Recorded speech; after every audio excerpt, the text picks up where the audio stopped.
Hey, what's going on, everybody? This is D-Marl, the new show. Let's talk about it. I got a few things on my mind right about now. I'm going to be honest with y'all. Let's get straight down to the nitty gritty. Okay? I want to talk about Kareem Hunt from the Kansas City Chiefs, who just found himself without a job over some straight nonsense.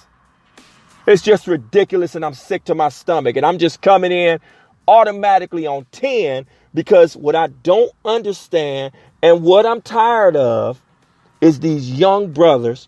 Every time you turn around, these young athletes finding themselves in situations where basically they can't control themselves, compromising everything that they worked hard for, throwing it down the drain. And even if they don't throw it down the drain, why are you curtailing and derailing your career and putting big stains on it? I mean, it just stinks. It's just ridiculous. So let's go backwards here. Yesterday, Friday afternoon, TMZ sends out a video of Kareem Hunt as well as two of his friends and his girlfriend. And then we have a white young lady in a video in a hotel in Ohio, where all you see on the camera from the hotel is Kareem Hunt losing his mind, pushing his boys, pushing this young lady. At the end of the video, we see him kick her. And then we see a second video of the young lady talking to the police. Now, here's the backstory, people. What happens is, I guess they were out partying. His friends bring this girl back to the hotel. Okay. Something went on in there where they wanted to hook up with her, whether if it was Kareem or their friends wanted to hook up with the young lady. She didn't want to do it. They put her out the room. So she's banging on the door. She's banging on the door about 30 minutes, going off. They say that she's, allegedly at least, say that she's calling him all kind of N-words and saying this and saying that and knocking on the door. So Kareem Hunt just can't take it no more. Comes out of the room and going off, cussing her out, I guess, pushing, shoving. His boys can't hold him back. And I say this all the time with these young guys too. Try to tell them all the time. And I'm sure family members too. Watch the company you have around you. First thing is you need to be able to behave and control yourself. Second thing is who do you have around you that's a good influence that just in case you lose your mind, they can reel you back in? Or is it birds of a feather flock together with ignorance? So they can't get him back in the room. We see this on the video, okay? All of a sudden, this goes on for 4 or 5 minutes, and at the end, he ends up kicking this girl. After he pushed her down, boys can't get him back in the room. His girlfriend, Kareem Hunt's girlfriend, couldn't get him back in the room. And here you have it. Those two videos aired. Now, this whole event happened back in February of this year, 2018. The Kansas City Chiefs said and reported that they actually did an investigation. They sat down with Kareem Hunt. They talked to him. They asked him things about the incident. He lied to them, allegedly, according to the Chiefs. So guess what they decided to do? All within an hour and a half, 2 hours of that tape being released by TMZ. Released him. Now, last year, this kid, it's no question about it that Kareem Hunt is a special talent. The kid is just special. He's from Toledo, Ohio, okay? Went to the University of Toledo. Went into the NFL draft last year in the 3rd round, gets picked up,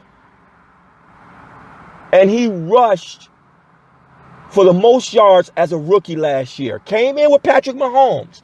And now here they are, 2018, second year.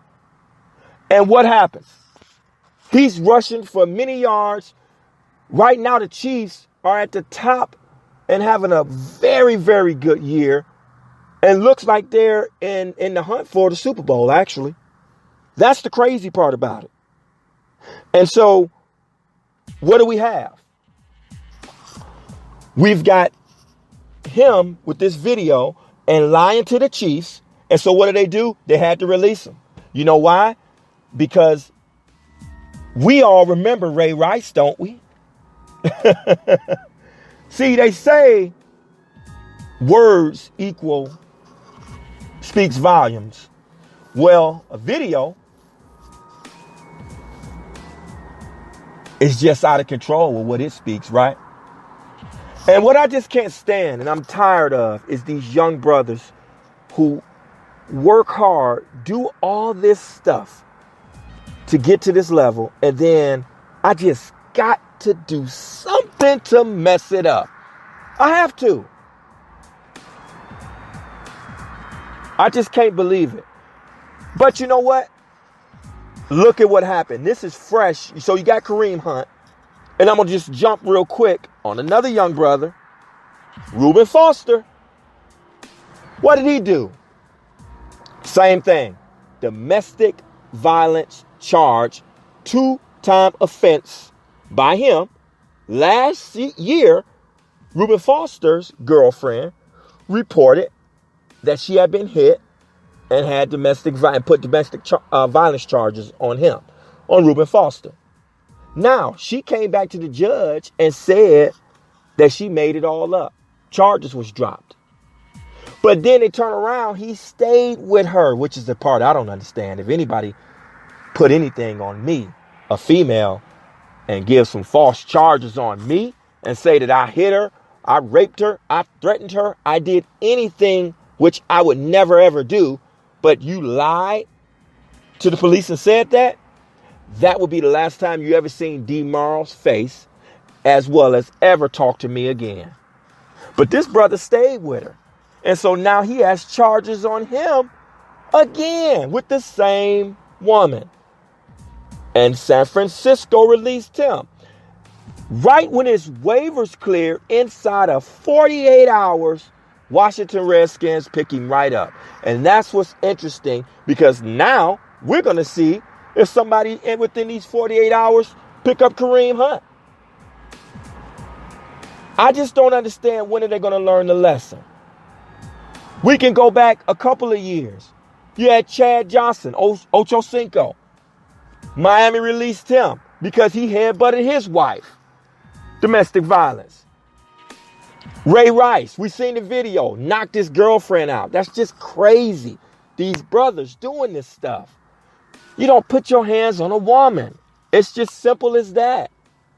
And you don't have yourself in situations either where things will happen. Jameis Winston, him too. He almost messed his career up. He's on a thin line right now. Over there at Tampa Bay, behavioral issues. I just want to know, people, and I want y'all to really, let's talk about this. Leave some comments, because what's ridiculous is these guys won't learn. They won't stop. Now we got a bunch of brothers in the NFL, in the NBA, even in Major League Baseball, that conduct themselves in a positive way. It's a lot of them that do it. But we have too many, because 5, as far as I'm concerned, is too many, that are pretty much messing up their situations, staying in their name. And this is the thing. It's not just about you. You're ruining your family's name, the organization that you play for, the league, as in the National Football League or the NBA, whichever one it is. And on the brink of just blowing an opportunity that's so special. And you know, I had this conversation earlier with a couple brothers, right? About this with, you know, what would need to be done to change these guys' perspective and change their attitude and their behavior and emotions and controlling themselves. And I had one brother say, "Oh man, he 23 years old. Come on, we all made mistakes at 23. Are you kidding me? There's too many examples that's in front of these guys that you don't need to make no mistakes yourself. And I'm not trying to hear this 23-year-old stuff. I'm not trying to hear that. I'm not trying to hear it from my son, who's 20 years old. I'm not trying to hear that. I'm just young. Come on, listen, I'm going to make my mistakes. Come on. Some mistakes we can't come back from. But I want to put this on your mind before I get out of here. Outside of these young men and or women in some situations too, the failing of this also starts in two places, people. It starts in the house at the youth level with parenting, and it also starts in the community. When I think about these youth athletes that right now at a young age,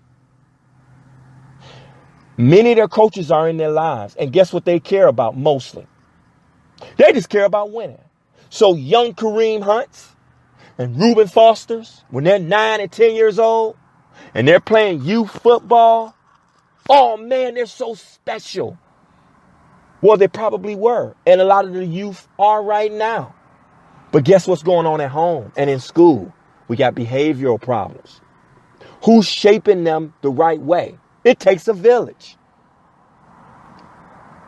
Are we failing at that point? That's the question I want to ask. And please leave a message. Let's talk about it. I appreciate y'all listening. This is D-Marl. First episode on my podcast. Let's talk about it. Leave some comments, people. Hit that like button, hit that share button, and hit that subscribe button to your boy, D-Marl. Let's talk about it. Holler at y'all later. All right.